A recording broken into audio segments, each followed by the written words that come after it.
Sa bagong sportsbook at power ranking, nalalagay ang Rockets bilang top 2 team ngayon at syempre itong reigning champ pa rin na OKC ang nangunguna dyan. Kasunod lang ng Rockets sa pangatlo at pang-apat na pwesto para sa susunod na season ang Knicks at Cavaliers mula sa Eastern. Mataas na stakes sa trade ang ginawa ng Rockets para lang makuha itong si KD dahil ginamit nila sila Jalen Green, Dillon Brooks at 5 draft picks. Kaya nga nakikita ng marami na bargain movement para sa championship push ang ginawa ng Rockets sa pagkuha sa 37 years old na superstar.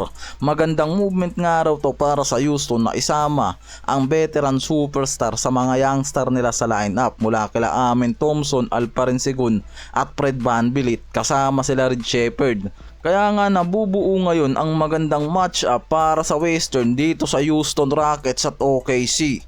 Ang isa sa mga best defensive team at may MVP na SGA yang mga yan at mga youngster na nakapaligid, pero ang Rockets ngayon mas kinikilala kay KD bilang instant title contender. Yan mismo yung tinawag ni Stephen A. Smith sa trade nitong si AD sa Houston Rockets. Last season umabot sa second seed yung mga to sa Western pero nahulog kontra Warriors sa playoffs run nila.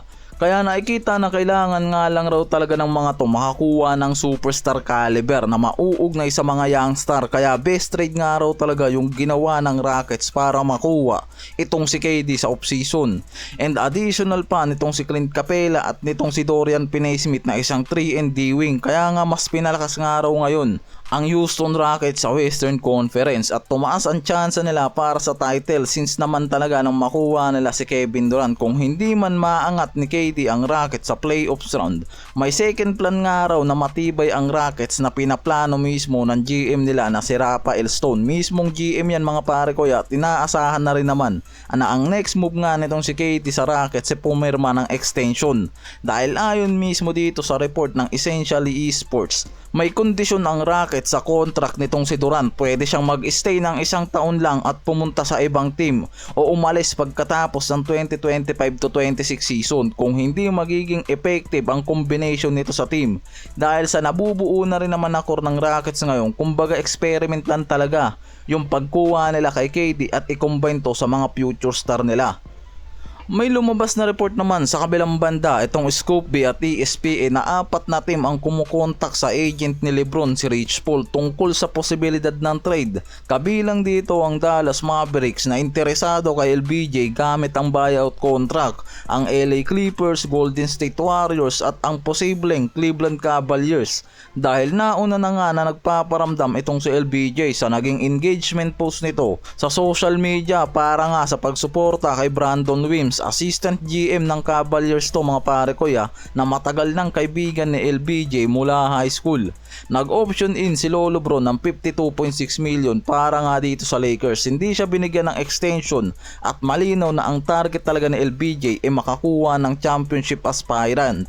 Habang ang Lakers nakapokus na sa rebuilding sa paligid ni Luka, kaya hindi magiging madali nga yung championship title para sa Lakers sa susunod na season. Hindi kayang bayaran ng Cavs ang nearly 53 million cap hit ni LBJ sa Lakers. Kaya ayon sa ulat mula sa Hoops Wire, meaningful yung magiging reunion mismo ni LBJ sa former team niya na Cavaliers kung siya mismo yung magpapabuyout sa Lakers. Yan lang rin kasi talaga ang pinaka-realistic na movement para kay LBJ.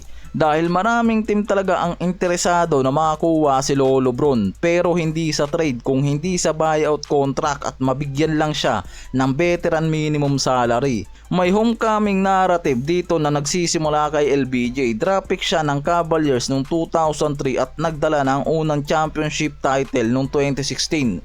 Malakas ang sentimental appeal ng homecoming endings para dito kay LBJ ngayon. Kaya ganun na lang rin talaga ngayon inuugnay ng mga NBA fans itong si LBJ sa Cleveland Cavaliers na pwedeng magkaroon nga raw ng reunite at dito magtapos yung karir mismo kung saan nag-umpisa si LBJ.